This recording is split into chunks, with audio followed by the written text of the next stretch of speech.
Hello students, how are you? Wish you will be fine at your home now at this time, guys. Guys, as you know that your second chapter consumer behavior is going on और बेटा इसमें हम लोग कई topics का discussion कर चुके हैं। आज के टॉपिक्स है द कंज्यूमर्स बजट, उपभोक्ता की बजट क्या होती है। As you know students that consumer budget means what is your income capacity, means how many sources from there you are gaining to income, कितने सोर्सेस से आप इनकम प्राप्त करते हैं। तो ये कंज्यूमर बजट यही है कि आपके इनकम से कितना आप कोई गुड्स एंड सर्विस जो परचेज कर सकते हैं, आपकी कैपेसिटी क्या है जो कि गुड्स एंड सर्विस पर आप परचेज करके उससे आप उसको कंज्यूम करते हैं। तो चलिए चैप्टर के टॉपिक्स जो कंज्यूमर बजट है इसको आगे एक्सप्लेन करते जाते हैं और चैप्टर को आगे बढ़ाते हैं। तो आपकी जो ख़रीदारी की कैपेसिटी है, ख़रीदने की क्षमता है, वो आपकी बजट होती है बेटा। How many you have capacity for purchasing of any commodities और ऑफ एनी बंडल्स, यानी कोई बंडल पर या कोई कम्बिनेशन किसी गुड्स एंड सर्विस को आप परचेज करने के लिए आप कितना जो है कैपेबल हैं, ये आपको शो करने के लिए एक लाइन होती है जो डाउनवर्ड स्लोपिंग रहेगा। ये कंज्यूमर बजट है जो दिए गए इनकम और प्राइस पर कितनी वस्तु की बंडल परचेज करता है ये शो करता है। तो चलिए आगे डिस्कशन होगा, अच्छी तरह से समझेंगे क्या मतलब है कंज्यूमर बजट का, वो बजट लाइन की। Let's consider a consumer who has only a fixed amount of money income to spend on two goods. अगर हम लोग अज्यूम कर लें कि कंज्यूमर दो ही गुड्स को परचेज कर रहा है, यानी कि एक ही बंडल को परचेज कर रहा है जो दो गुड्स का है, तो दिए गए इनकम से और प्राइस पर, उन गुड्स की प्राइस पर वह किस बंडल को अपना मोस्ट प्रेफरेंस शो करेगा, वो दर्शाता है आपका consumer budget. The price of goods are given in the market, कह रहा है जो प्राइस होती है गुड्स की वो तो मार्केट पर गिवन होती है। Consumer can't buy any and every combination of two bundles that she may want to consume. जो वह कंज्यूम करना चाहता है वह प्रत्येक बंडल को नहीं खरीद सकता है, उसकी अनलिमिटेड रिक्वायरमेंट को फुलफ़िल नहीं कर सकता है। वो लिमिटेड जो इनकम है उसी से ही कोई मैक्सिमम बंडल को ही परचेज कर पाता है, और सभी यानी अनलिमिटेड बंडल्स को वो लिमिटेड इनकम से परचेज नहीं कर पाता। The consumer bundles are available to the consumer depends on the price of two goods and the income of consumer. यही है कंज्यूमर बजट क्या दिखाता है कि कंज्यूमर जो जिस बंडल पर अपना प्रेफरेंस दिखाता है और वो रीजनल कंज्यूमर है बेटा, क्योंकि वह मैक्सिमम बंडल लेना चाहता है, तो दिए गए इनकम और मार्केट गुड्स की मार्केट प्राइस पर वह मैक्सिमम बंडल को ही प्रेफर करता है। Given her fixed income and the price of two goods, अगर गुड्स के प्राइस और इनकम अगर फिक्स्ड हैं तो कंज्यूमर उस दिए गए कीमत और इनकम पर उस बंडल को परचेज करेगा जिस पर वो मैक्सिमम सेटिस्फेक्शन प्राप्त कर सकता है। The consumer can afford to buy only those bundles which cost her less than equal to her income. कह रहा है कंज्यूमर वो भी बंडल को परचेज करने के लिए अफोर्ड कर सकता है, यानी वो वहन कर सकता है, वो उतना परचेजेबल होता है जितना कि मैक्सिमम बंडल के नीचे वाले बंडलों को वो परचेज करना चाहता है। यानी कि मैक्सिमम बंडल के नीचे जितने भी बंडल है वो भी पेड इनकम पर वो परचेज कर सकता है। जिसकी कास्ट कम होती है तो इसमें क्या होगा, कंज्यूमर का कुछ ना कुछ सरप्लस होगा, है ना भाई। जाहिर सी बात है, अगर आपके पास मान लेते हैं कि 1000 की इनकम है और 1000 वाले बंडल को परचेज करेंगे तो ये मैक्सिमम सेटिस्फेक्शन को प्रोवाइड करेगा। भाई आपकी इनकम 1000 है और जो भी रेट हो मान लीजिए दोनों गुड्स की, आप उस पर उन रेट पर क्वांटिटी को परचेज करते हैं, दोनों गुड्स के बंडल को, यानी एक बंडल जिसमें 2 गुड्स होते हैं, तो आपकी पूरा इनकम उसमें ख़त्म हो जाती है। और उससे नीचे भी परचेज कर सकते हैं, तो नीचे वाले बंडलों को परचेज करेंगे कम क्वांटिटी में, तो आपके पास कुछ सरप्लस भी बचेगा ना, वही कह रहा है। लेकिन अधिक तो नहीं खरीद पाओगे। एक 1000 है तो आप कहो कि 2000 की वस्तु खरीद लें, तो ऐसा पॉसिबल है नहीं, तो वही कह रहा है। तो कम खरीद सकता है, लेकिन मैक्सिमम अपने बजट से ज़्यादा नहीं खरीद सकता। और कोई कंज्यूमर कम क्यों खरीदना चाहेगा? क्योंकि वो देखो, जो भी यहाँ पर एजम्पशन लिए जाते हैं बेटा, वो रीजनल कंज्यूमर पर लिए जाते हैं, वो मैड पर्सन पर नहीं लिए जाते हैं। कोई पागल है तो उससे कोई ठग ले, ठीक है। कंज्यूमर जो बिहेवियर होता है वो रीजनल पर्सन पे होता है, तो अपने जो भी इनकम देगा किसी वस्तु के कंज्यूम करने के लिए, तो दिए गए कीमत के बराबर वो मार्जिनल यूटिलिटी प्राप्त करना चाहेगा। मैं आपको पहले ही बता दिया कि कंज्यूमर कहाँ पर इक्विलिब्रियम होता है, जहाँ पर P X equal to M U X होता है, यानी एक्स की कीमत और एक्स की मार्जिनल यूटिलिटी बराबर हो जाती है। तो वहाँ पर ही उस वस्तु की कीमत देना पसंद करेगा जितने के बराबर उसकी मार्जिनल यूटिलिटी, यानी कि जिसका जितना इनकम है उससे मिलने वाली जो सीमांत उपयोगिता है, और उस बाज़ार पर दिए गए की कीमत के बराबर हो जाए, या तो उससे कम भी हो सकता है खरीदे, लेकिन अधिक नहीं खरीद सकता। The inequality 2.1 is called the consumer budget constraint. अगर इनइक्वलिटी दिखाता है 2.1 के, 2.1 खोजना पड़ेगा बेटा, कहाँ है?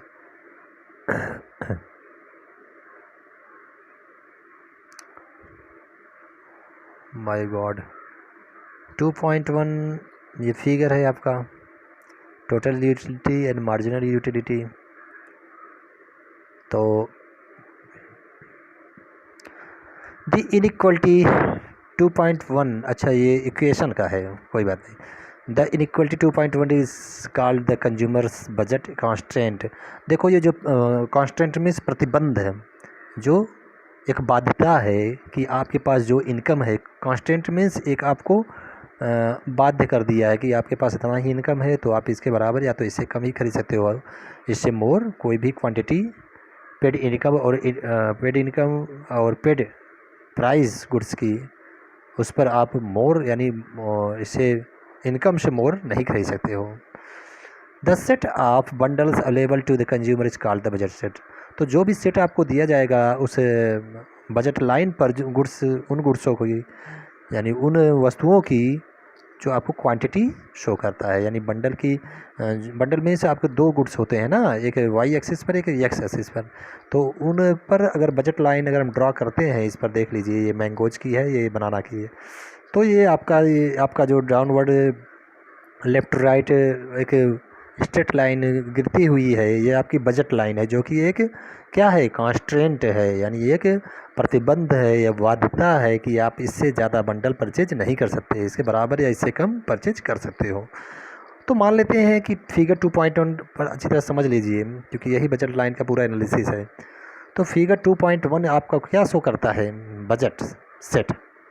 ये बजट सेट है कि आपके दिए गए इनकम पर कितनी आपकी खरीदारी किन वस्तुओं पर बन सकती है, यानी वो बंडलों में आप किन गुड्स की कितनी क्वांटिटी परचेज करने में आप कैपेबल हैं।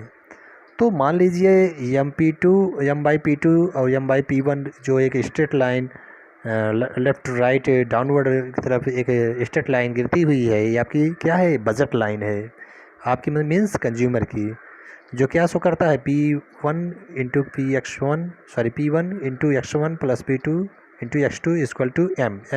क्या है बेटा? ये इनकम है। P1 क्या है? X1 की प्राइस है। P2 क्या है? X2 की प्राइस है। X1 और X2 क्या है? गुड्स है। तो मान लेते हैं X2 क्या है? मैंगोज। और X1 क्या है? बनाना।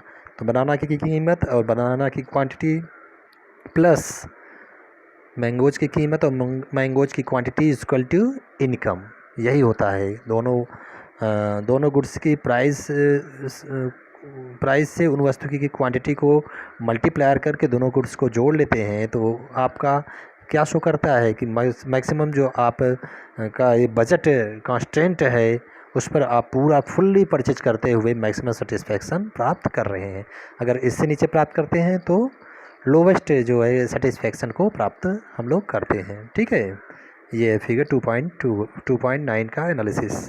अब आप देख लो इस पर क्यों कह रहा है।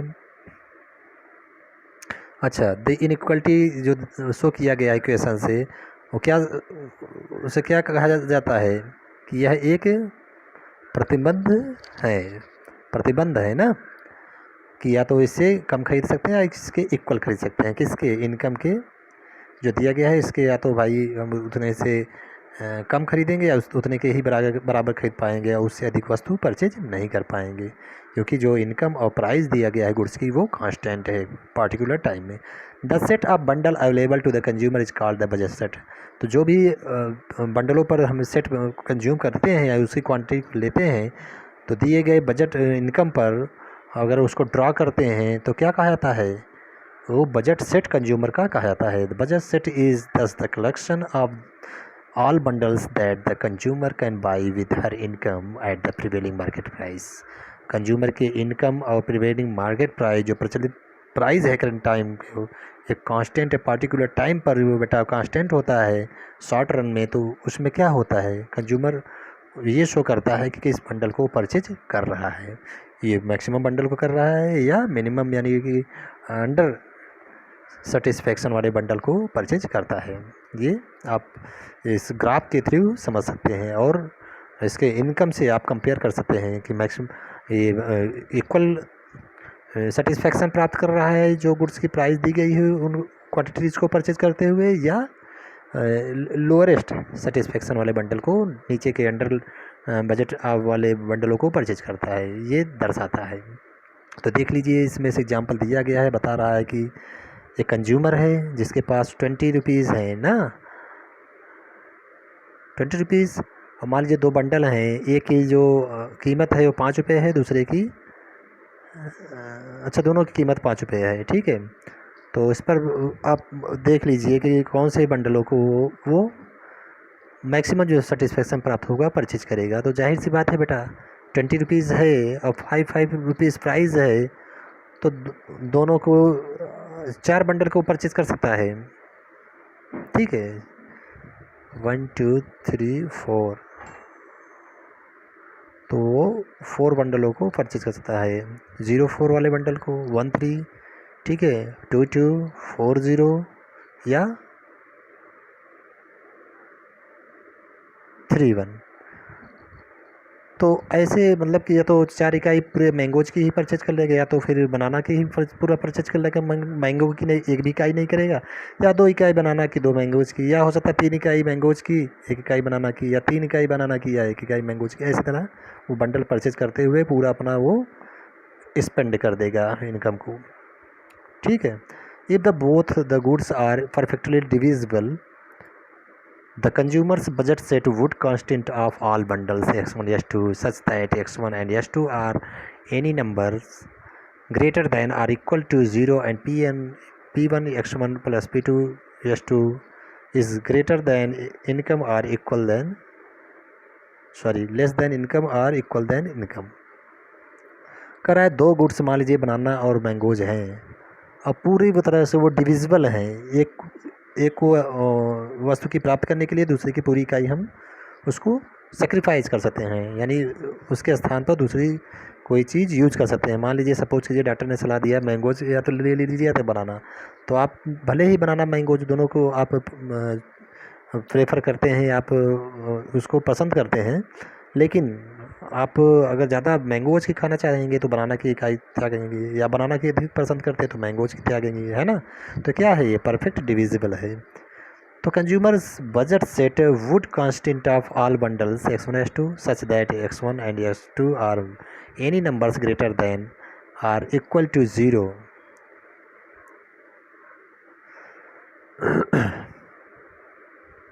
फिर से देखते हैं, if both the goods are perfectly divisible, the consumer's budget set consists of all bundles x1 and s2। तो किस पर देखो, बंडल बता दो, आपको पहले ही बता दिया कि 2 वस्तुओं को मिलाकर ही बंडल कंसिस्ट होता है, यानी मिलकर बनता है। Such that x1 x2 are any numbers greater than or equal to 0 and p1 x1 plus p2 x2 is less than income or equal than income. या परफेक्टली अगर डिविजिबल है मैंगोज और बनाना का ही समझ लें, और मान लेते हैं कि x मैंगोज है और y बनाना है, या y बनाना है x मैंगोज है, कोई मतलब नहीं होता, आप इसको चेंज कर सकते हो, ठीक है।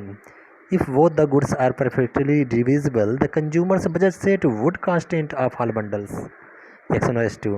तो दोनों बंडलों को मिलाकर ही आपका एक कोई कंज्यूमर बजट बनता है।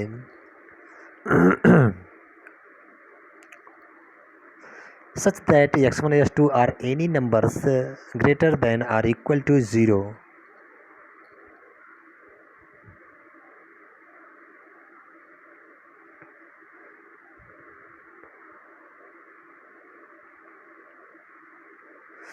बेटा ये जो ग्राफ है पहले देख लीजिए, ठीक है। 2.2 का रहा है ना, अच्छा 2.2 मीन्स ये इक्वेशन है। 2.1 1 मिनट प्लीज़। 2.9 अच्छा ठीक है ठीक है ठीक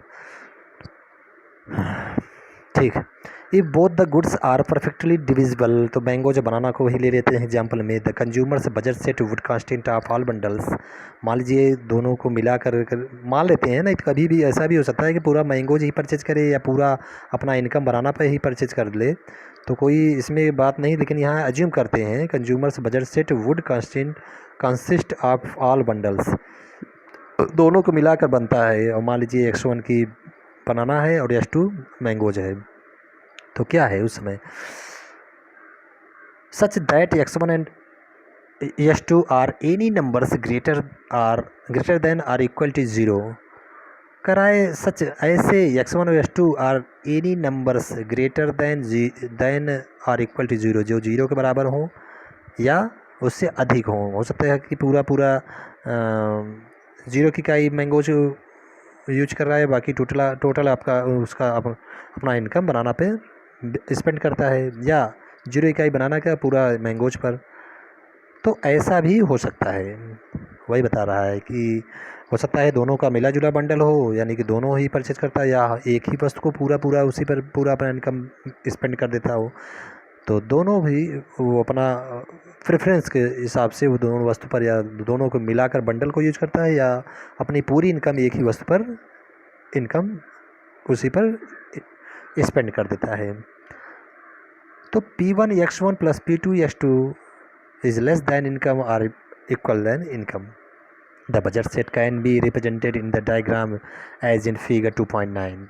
ठीक है, ये तो पहले ही बता दिया बेटा, या तो पूरा इनकम दोनों बंडलों पर वो परचेज करेगा, चाहे कम या ज़्यादा, या तो किसी एक ही बंडल पर पूरा इनकम वो परचेज स्पेंड कर सकता है।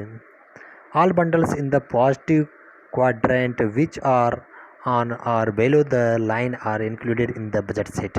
तो जो सभी बंडलें हैं वो क्या हैं, पॉजिटिव हैं, पॉजिटिव क्वाड्रेंट में है, यानी जो चतुर्थांश बनता है। अगर इस पर आप जो यहाँ पर 0 है वहाँ से और नीचे लाइन जाए और 0 से आपको एक लेफ्ट वर्ड लाइन जाए, तो आपको चतुर्थांश बन जाएगा ना, दोनों का क्रॉस लाइन प्लस पॉइंट ऐसे बन जाएगा। तो आप देखिए ये जो आपका बट ये आपको जो वर्टिकल एक्सिस और हॉरिजॉन्टल एक्सिस जो लिया गया है, ये आपका पॉजिटिव एक्सिस है, न कि निगेटिव एक्सिस।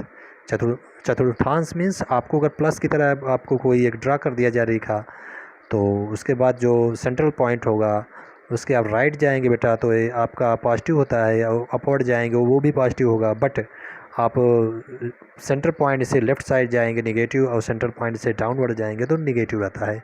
बट ये जो आपका ग्राफ शो किया गया है ये क्या है, पॉजिटिव क्वाड्रेंट है, यानी कि जो दोनों है ये वर्टिकल और हॉरिजॉन्टल एक्सिस ये पॉजिटिव है।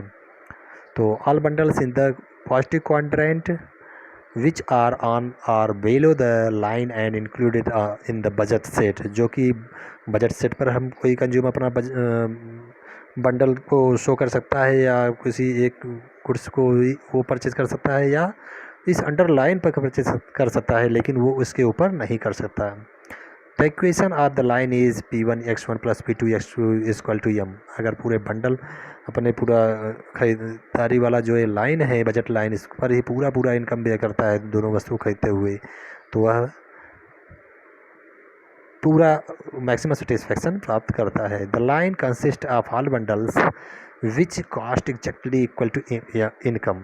तो पूरा इनकम दोनों बंडलों पर परचेज करके ही बनता है। This line is called the budget line. इसी को बजट लाइन बोलते हैं। Points below the budget line represent bundles which cost strictly less than M. तो नीचे वाले बंडलों पर जो कॉस्ट आता है यानी उसकी लागत होती है, अगर देखें तो वो जो बजट लाइन वाले बंडल्स होते हैं उससे कम होती है। The equation 2.2 can also be written as, देखो ऐसे भी फॉर्म आप लिख सकते हो, x2 equal to m by P2 minus P1 by P2 x1। ठीक है, तो इसको कुछ नहीं बेटा, उसी इक्वेशन का इधर x2 ले लिया है तो m बटे P2 हो गया और उधर P by P2 into x1 हो जाता है।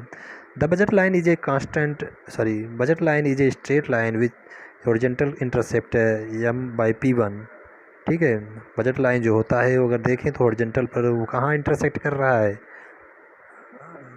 Budget line is the straight line with horizontal intercept m by P1 जहाँ पर आना लिखा है, एंड वर्टिकल पर इंटरसेप्ट m बाई P2 कर रहा है। यानी इंटरसेक्ट मतलब कहाँ पर वो काट रहा है बजट लाइन एक्सिसों को। The horizontal intercept present the bundle that the consumer can buy if she spend her entire income on banana. वही मैं बताया, पूरा इनकम अगर बनाना पर ही खर्च करता है तो हॉरिजॉन्टल एक्सिस पर वो बजट लाइन आपकी इंटरसेक्ट करती है। Similarly the vertical intercept represent the bundle that the consumer can buy if she spend her entire income on mangoes. अगर पूरा इनकम कंज्यूमर अपना मैंगोज पर ही स्पेंड करना चाहता है तो वह P2 जहाँ पर इंटरसेक्ट कर रहा है मैंगोज के नीचे, वहाँ तक वो उस मैंगोज की क्वांटिटी को परचेज करते हुए अपना उसी पर मैक्सिमम सेटिस्फेक्शन शो करेगा। The slope of budget line is P minus P1 by P2। Budget line का जो स्लोप निगेटिव डाउनवर्ड स्लोपिंग होता है, इसलिए यहाँ पर निगेटिव साइन दिखाया गया है, बट ये साइन आपको कैलकुलेशन में नहीं लगाया जाता। ठीक है, the slope of budget line is equal to P1 by P2 means जो भी PX बाई P2 होता है। तो thank you for watching and listening this video. Bye.